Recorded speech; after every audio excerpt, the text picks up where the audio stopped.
Hey guys, welcome back to this channel. So basically, I created this channel when we had the AFK 2 Journey beta, and I was like, what can we do on this one? And I thought, why not play a bunch of idle games? I really enjoy idle games. A lot of them some of them take more than inspiration from AFK Arena.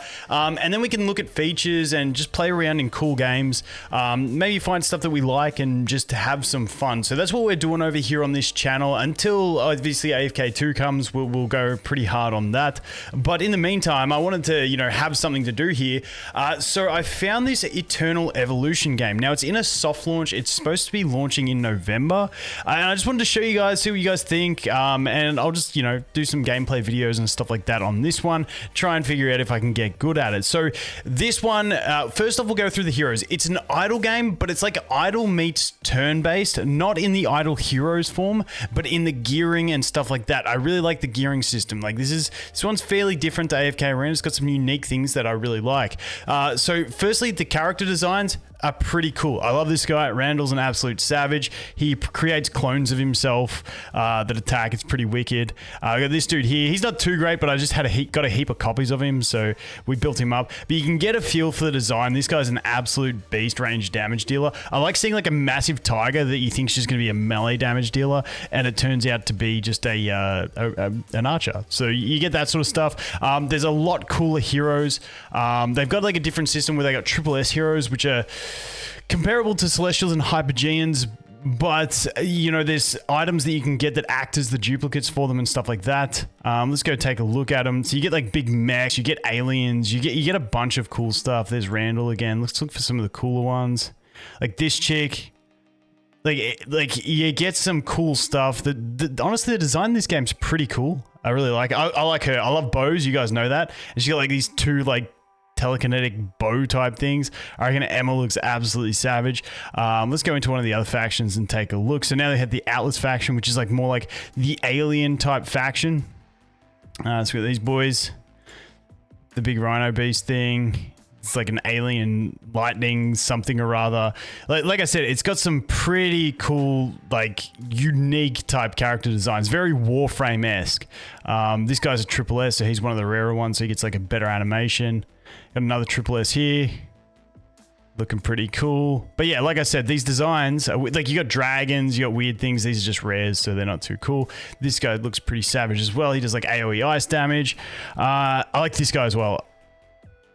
Artist, like he's like a bruiser, like sort of a defense-based damage dealer is the way I describe him.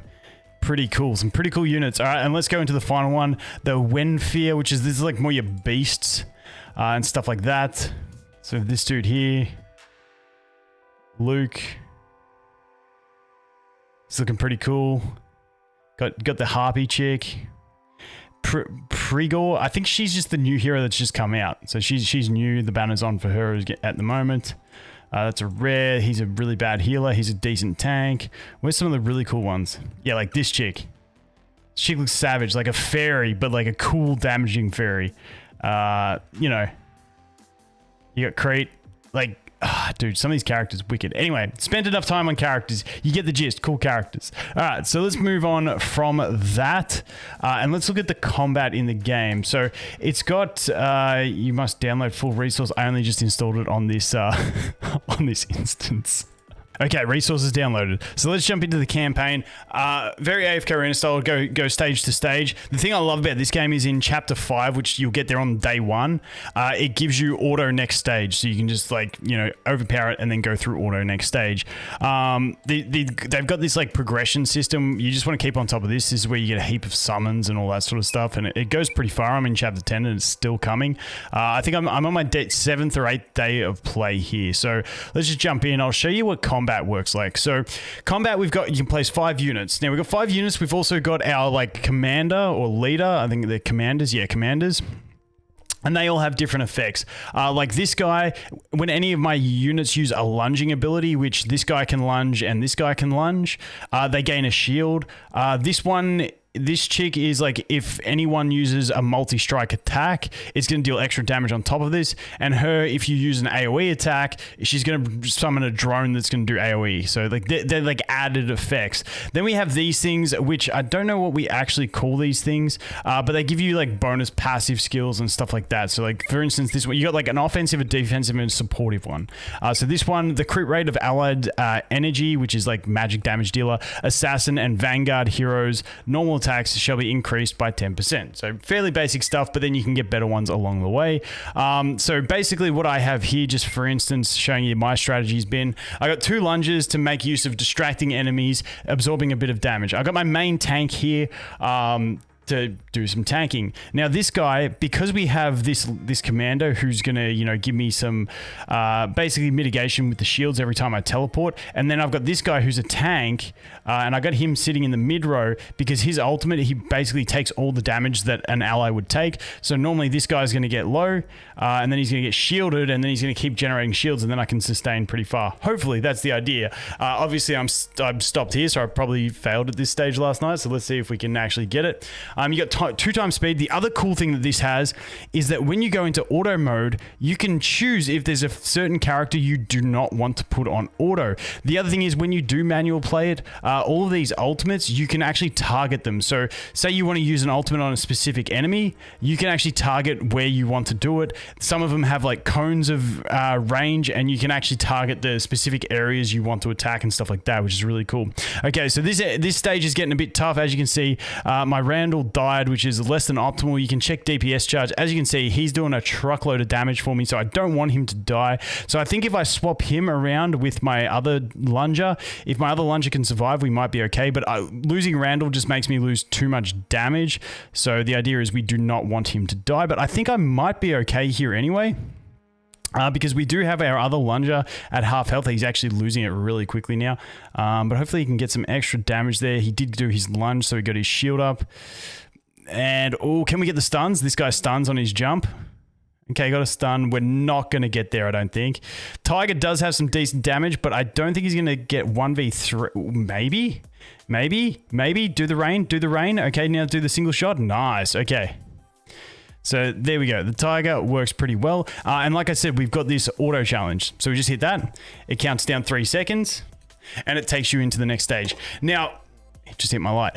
The one thing I would hope they could add to this is that auto next stage also auto retries the stage you're on. At the moment, it doesn't. So if you want to try again, you've got to click out, click back into it, and go again if you fail.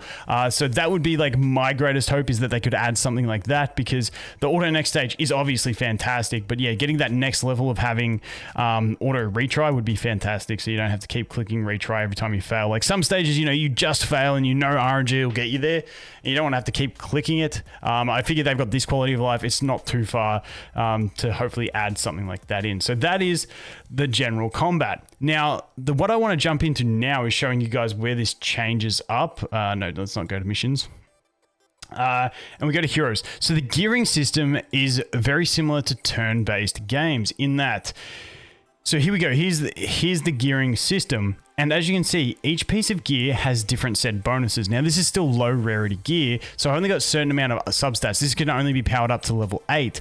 But let's go find a piece of gear that I don't have upgraded and see if we can upgrade it. Okay, here's one. Okay, for instance, this set, I need 4 pieces. I don't have much gear, so that's why I've got all these broken sets. But like, for instance, this one, 2 set increases defense by 15%.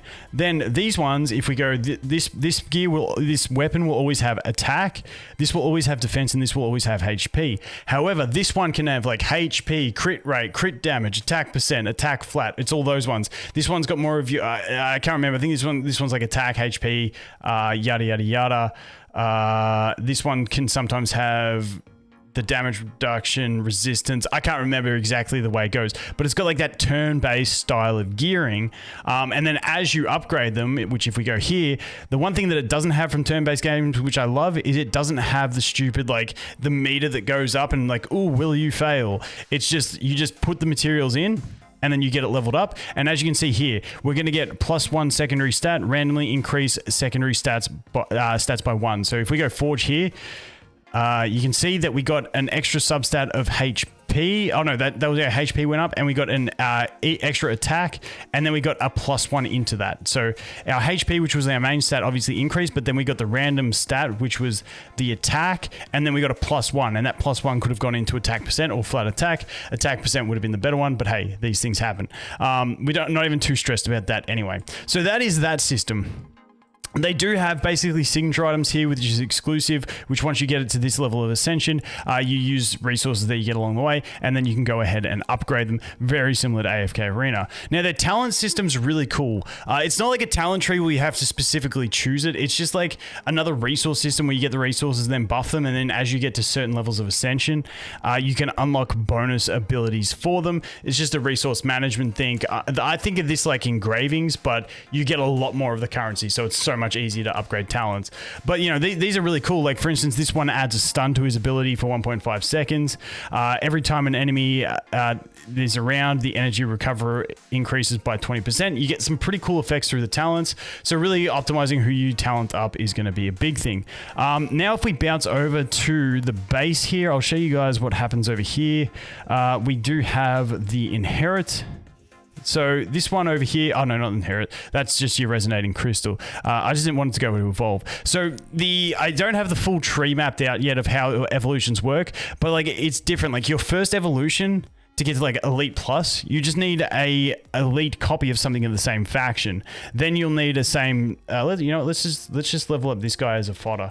So this guy's a fodder unit, but it'll show you essentially what I'm trying to show you. So this guy, for instance, say we're trying to get him up. So we're going to feed that unit to him. That's going to get him up 1. Next one, we're just going to need a single copy of him. Cool beans. Job done. Then for the next one, if I can find him, because now he's like hiding. Oh, wait, you can't go above that. Anyway, you get the gist. It's just a progressive one copy, then might be a similar ascension level. It's just a little bit different, but it's nice that a lot of the upgrades you need when you need a duplicate copy of the exact hero, from what I've seen, mainly you just need single copies, so it's a smoother progression for the evolution, which I really do like personally.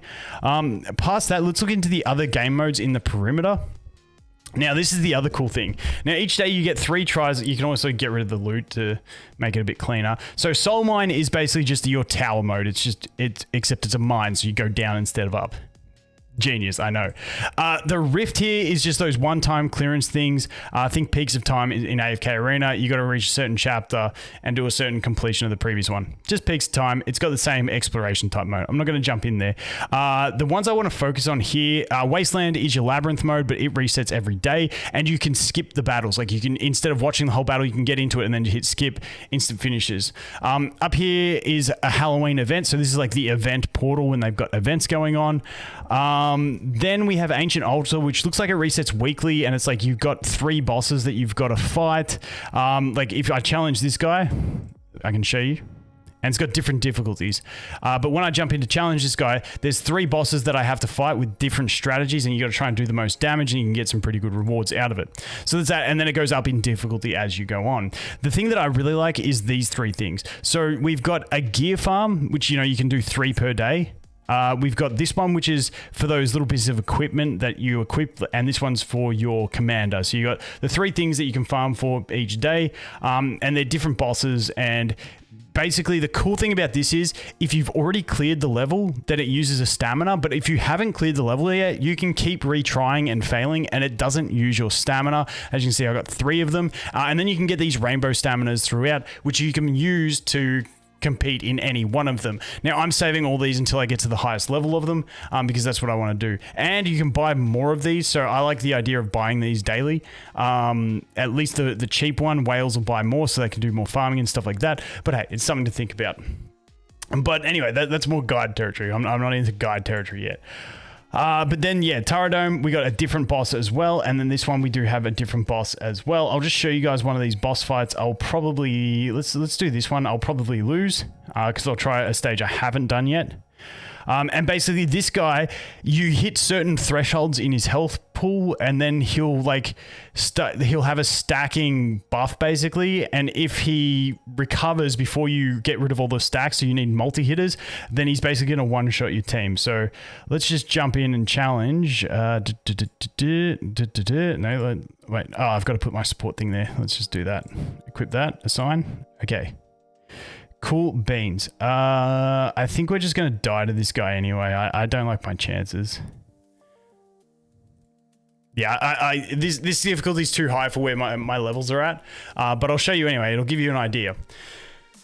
And don't judge my strategy. Yes, I got my DPS in the front row. The idea is that he gets shielded and he can tank, and it doesn't work on this difficulty. Leave me alone. It worked on the previous one. But as you can see, his health pool, we're about to hit a little line in his health bar, and we're definitely going to lose this one. But if we can hit it, I'll be able to show you. So now we're getting shielded, which is nice.